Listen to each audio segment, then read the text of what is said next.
მუშაობს. ირაკლი ოქრუაშვილის საქმესთან დაკავშირებით დღეს 2 საათზე სასამართლო პროცესი გაიმართება. პირველი სხდომა სააპელაციო სასამართლოში 12 საათზეა ჩანიშნული, რომელიც ეგრეთ წოდებული ჯეოსელის ეპიზოდს შეეხება. როგორც ცნობილია, ამ პროცესზე პროკურატურა აღნიშნული ბრალის მოხსნას აპირებს. მეორე პროცესი კი 2 საათზე თბილისის საქალაქო სასამართლოში გაიმართება, რომელიც გუშინდელი პროცესის გაგრძელება იქნება, სადაც 9-დან 8 მოწმემ ჩვენება შეცვალა და ის პირები დაასახელა, რომლებმაც ჩვენების დროს მათზე ზეწოლა განახორციელეს.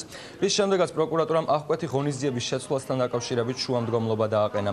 ხოლო თბილისის საქალაქო სასამართლოში 2 საათზე კიდევ ერთი პროცესი გაიმართება, რომელიც სამსახურეობრივი გულგრილობის ეპიზოდს შეეხება. თორემ იქნება სააპელაციო სასამართლოში პროცესი, რომელიც ეგრეთ წოდებული ჯეოსელის ეპიზოდს შეეხება. აღნიშნული პროცესზე, როგორც ვიცით, პროკურატურა აპირებს მოხსნას ბრალდება 2 საათზე გაგრძელება გუშინდელი პროცესის, სადაც 9 მოწმემ შეცვალა ჩვენება და ასახელა ის პირები, რომლებმაც ზეწოლა მოახდინეს მათზე ჩვენების მიცემის დროს.